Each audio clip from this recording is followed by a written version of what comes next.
Like, he understands the moment. He understands what's needed. And then also, I mean, I have to shout out my guy, Gui. Is he the best young guy on the team right now? I mean, the last 2 weeks, I So think he has been. He's been incredible. that's where I wanted to go with it. So chat's calling it out. Also, anyone who just watched the Warriors the past 2 weeks has been talking about it. Is Gui the best young guy on the team? Maybe, maybe not. Here's my take for you. I feel more confident Gui is going to be able to find himself a 10-year role on a winning team than any other young player in this roster right now. I think, like, it. First off, none of their young guys are foundational players, and that's kind of, so we've talked about it ad nauseum. We also all have eyes. We'd know if they had Cooper Flag. We'd know if they had Stephen Castle, even. By the way, he's good, dude. But anyway, you know what I'm saying? Like, you'd know if you had a foundational piece. Like, at times, Kuminga showed it before he was traded, but we all, we don't need to rehash that. I would also say at times Pods has shown that there might be a little more there, but also if you look at the accumulation of the last 3 years, and he's currently not playing very well, it's not there. It's more wish casting than like wanted to be there. When I look at Gui Santos, and this is true of Moses Moody, but Gui's a little bigger, and I think honestly he's just a little more comfortable in his role. 6'7" wing. What is he? 230 pounds. I don't know how strong. Can rebound versus any power wing in the league. Like, he's a 4-man who can rebound like a 4-man. Quick decisions, can hit enough shots, smart moving off ball, smart team defender. Maybe not the best one-on-one defender, but he's certainly not a negative on that end of the floor. And he plays he understands who he is. He's not out here floating. He reminds me of like a PJ Tucker. Like, one of these guys where I'm just like, dude, as long as this guy's body doesn't fall apart, he's going to find a role on a winning team until his body falls apart. Because everyone's looking for big wings. Everyone's looking for big wings who know who they are, but are smart enough to play around other guys. And we're going to see him do a little more now. But like, the reality of Gui is, let's say Porzingis is what he was pre-injury and health. And let's say Steph comes back. Are you worried about Gui not being able to slot down? No, he's going to be fine. He's going to be completely fine. Let's say they somehow get Giannis too, which they won't, by the way. But let's just say they do. Are you worried about his ability to figure out his role playing off of those guys? And let's say those things don't happen and it's just Steph, Draymond, and who the hell else wants to show up? Are you worried about his ability to impact the game there? I think that is the biggest compliment I get. The guy shows up to play no matter who is on the floor, and he finds a way to impact the game, whether it's through rebounding, whether it's through making extra pass, whether it's through hitting shots. I'm so confident that this guy is going to have a long career. And quite frankly, one of my bigger frustrations earlier in the season was like, why is he not on the floor? Yeah. We know that, I mean, yeah, that's not a topic that we ever need to get into again if we choose not to. But yeah, he plays like, I was listening to Matt Ishbia was on, I think, Ryan Russillo's podcast a couple months ago, and he kind of was talking about how some of the reevaluation they did over the summer of like the direction they wanted to take the franchise was playing hard as a skill. You know what I mean? Just like anything else, like the effort level that guys give is a skill. Or like, if it was easy, everybody would do it. Gui is in the top percentile of guys just in terms of effort in the league. And he plays so hard that it raises the level of everybody else on the floor. Because you stick out like a sore thumb if you're not giving that level of effort. So it has like a trickle-down effect. But that's always been there, right? And like you said, that's what makes him scalable in terms of minutes and role. Because the effort's always going to be there. We got like over 100 game sample now, basically, of him being like a very positive impact guy. Like, he's always one of their leaders in net rating. Like, and that's just stuff that bleeds through from the effort and the know-how and the quick decision making. But the offensive game is coming around, man. I always thought even a couple years ago, I always thought his offensive upside was a little bit underrated, just because in moments you could see what he could do with the ball.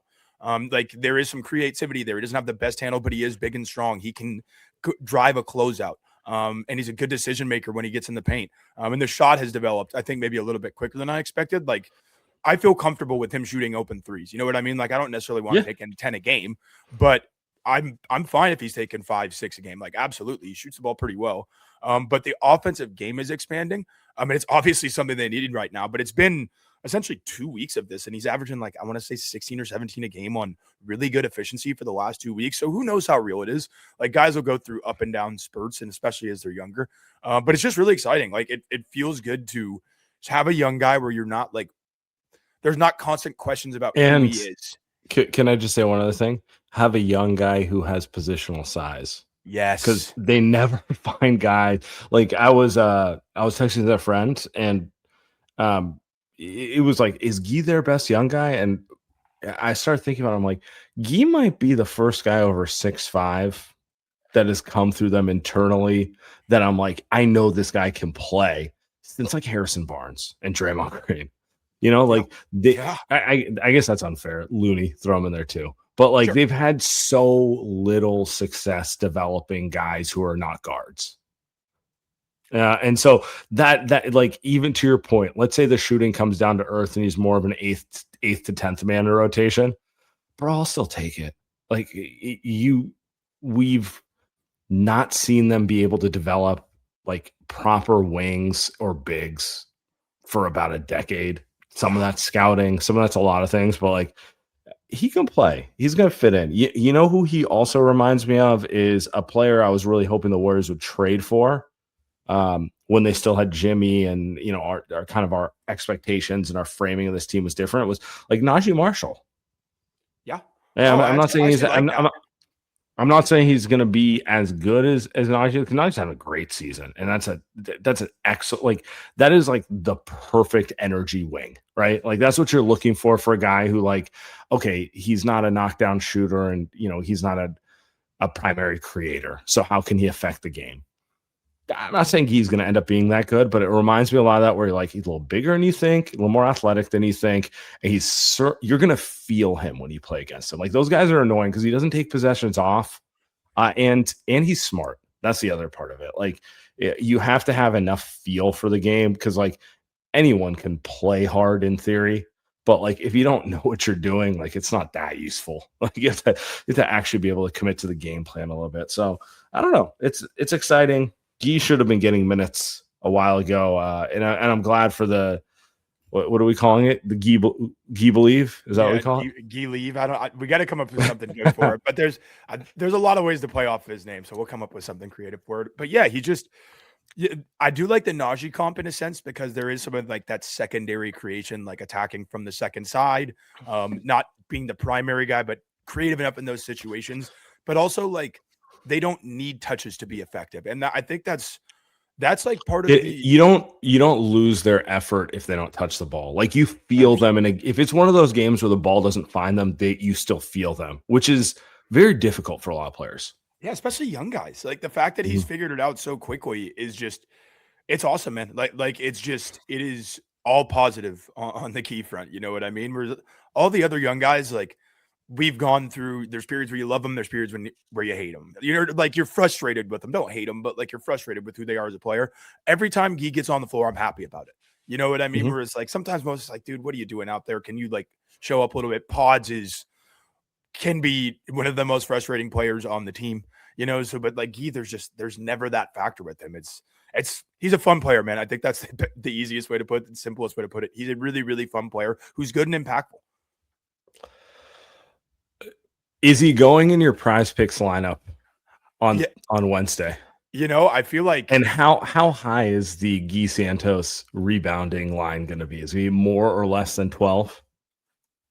man, 12 I mean, is, I was kidding. 12, 12 is, but I feel like 6 is probably realistic though. I feel like PrizePicks might be having a tough time. This could be like the perfect spot to like jump in on some Gee stuff, because you know maybe the market hasn't caught up to him yet. Because I think if you're just doing points, rebounds, assists, they're probably setting it like what 22, 23, right in that area right now.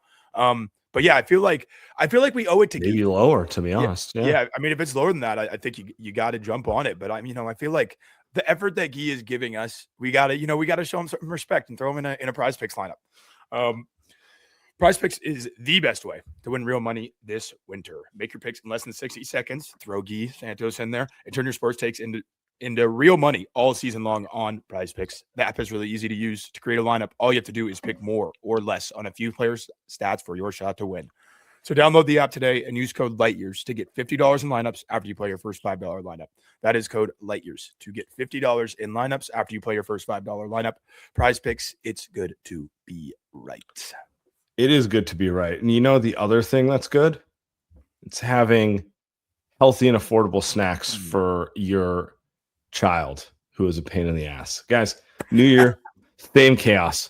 But what if your pantry could actually make life easier? Running a home is already enough. You shouldn't also have to be an ingredient detective.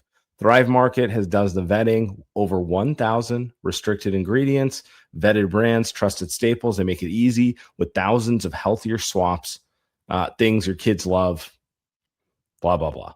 You know, I will say this. I've been a Thrive City subscriber for 2 years or so now. And like, I'm not a super health freak, but I also learned very quickly pumping my son full of processed stuff and sugar actually makes my life miserable.